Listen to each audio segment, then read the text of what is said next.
हम इस समय कन्नौज में हैं और मुझे पता है कन्नौज सुनते ही आपके दिमाग में सबसे पहले जो एक थॉट आता है वो आता है इत्र का। कन्नौज को जीआई टैग मिला है हमारा, लेकिन कन्नौज में एक खास बात और है। यहाँ पे हमारे साथ एक ऐसे फार्मर हैं जो कि स्मार्ट फार्मर जिन्हें हम कह सकते हैं, जिन्होंने टेम्परेचर मेंटेन करके खेती को एक नए लेवल पे लेके गए। तो सर कैसे प्लान किया आपने कि आपको खेती की तरफ आना? सिंस लास्ट 80 years हम लोग खेती का काम कर रहे हैं और फिर इसमें पिछले 3 सालों से हमने नए इनोवेशंस करने शुरू किए। तो आज हम लोगों के पास पॉली हाउस भी है और total land almost 80 acres land को हमने ड्रिप और स्प्रिंकलर से सैचुरेट कर दिया है। अब हमारे पास ओपन इरिगेशन नहीं है, हमारे पास टोटल हम लोगों ने उस पे ड्रिप्स और स्प्रिंकलर्स पे हम लोग स्विच हो गए। Over a period of time हम लोगों ने इसको मॉडर्नाइज करने की कोशिश की। इसमें जो है लाल और पीली शिमला मिर्च जिनको हम बेल पेपर बोलते हैं, उसकी यहाँ पे खेती है और इसकी सोइंग हम लोगों ने सीडलिंग को ट्रांसप्लांट किया था और ये 8 months की क्रॉप है। ये हमें ड्यूरेशन 8 months का रहेगा और अप्रैल लास्ट तक हम इस पे बेल पेपर्स ले सकते हैं। टोटल कितना साइज होगा सर? इस एरिया का साइज है 4000 स्क्वायर मीटर यानी 1 एकड़।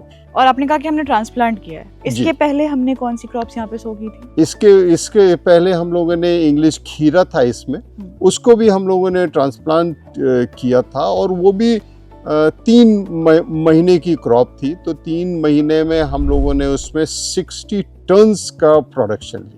जैसे आपने यहाँ पे बेल पेपर की वो की है, सो किया है इसको जी। तो इसमें क्या क्या मतलब हमने बेड्स कैसे तैयार किए इसके? सबसे पहले तो हम लोग इसको सारे फील्ड को ट्रैक्टर से जोतते हैं, मल्च करते हैं, खाद डालते हैं, काउडंग डालते हैं और इसके बेसिक जो फर्टिलाइजर्स हैं उनको डालते हैं और उसके बाद लेबर से हम लोग ये बेड तैयार करवाते हैं। उसके बाद मल्च डालेंगे, मल्च के बाद इसमें ड्रिप लाइन पड़ती है पानी के लिए, इरिगेशन के लिए। ड्रिप लाइन के बाद हम लोग इस मल्च पे होल करते हैं, होल करने के बाद फिर हम लोग सीडलिंग ट्रांसप्लांट करते हैं। सर जैसे हमने कई सारे पॉली हाउसेस देखे हैं तो वहाँ पे हमने ये फैन नहीं देखे। ओके। इन फैंस का क्या फंक्शन है और ये सब जो आपने अरेंजमेंट्स किए हैं? ये फैन बेसिकली सर्कुलेशन फैंस हैं। जब टेम्परेचर हमारा हाई होता है तो हम इन फैंस को ऑन कर देते हैं, जो कि हवा को पूरे पॉली हाउस में सर्कुलेट करता है। तो इससे 4 से 5 डिग्री हमारा टेम्परेचर डाउन हो जाता है। और फॉग ऑगर्स भी हैं, ये आप देख रहे होंगे, फॉग ऑगर्स हैं। तो फॉगर्स को भी हम यूज़ करते हैं जब हमारे पॉली हाउस में ह्यूमिडिटी कम होती है या टेम्परेचर बहुत होता है, तो हम लोग फॉगर्स का भी यूज़ करते हैं इसमें। इस एक पॉली हाउस को सेट करने में सर लगभग कितना खर्चा आया? एक पॉली हाउस को सेट करने में लगभग 52 लाख का खर्च आता है। ऑलमोस्ट 20 लाख रुपए की सब्सिडी है और 150 से 200 रुपए पर केजी अगर रेट हमें मिल जाता है तो वो हमारे लिए बहुत अच्छा है। फिर हमारा प्रॉफिट रेशियो 20 लाख तक भी जा सकता है। ये 150 से 200 जो रेट है सर, ये रिटेलिंग के लिए है? नहीं, ये थोक के लिए है। थोक के लिए, होलसेल। ठीक है।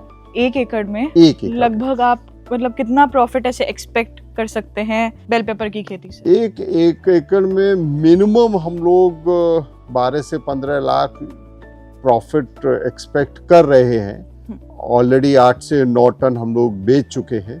कितना रिस्क है सर इस फार्मिंग में? इस फार्मिंग की अगर हम बात करें तो वेदर का रिस्क तो नहीं है। इंसेक्ट पेस्ट का भी बहुत कम रिस्क है। अगर आप अच्छे प्रैक्टिसेस से काम करते हैं तो इसमें रिस्क नहीं। कंट्रोल एनवायरनमेंट में मिनिमम रिस्क। के साथ हम इसकी मतलब ये अच्छी खेती की एक प्रैक्टिस है जिस पे भी हम जा सकते हैं। तो ये यूँ कहें कि ये एक नेचुरल प्रोसेस है इंसेक्ट्स को कंट्रोल करने के लिए, कि आएंगे इस पे अट्रैक्ट होंगे और इसी पे चिपक जाएंगे। और आपने देखा होगा कुछ फनल्स भी लगे हुए हैं, वो भी इंसेक्ट्स को अट्रैक्ट करते हैं। इसमें एक फ्रेग्रेंस है जो कि इंसेक्ट को अट्रैक्ट करते हैं, और जैसे इंसेक्ट उसके पास आते हैं वो उसी में चला जाता है फन।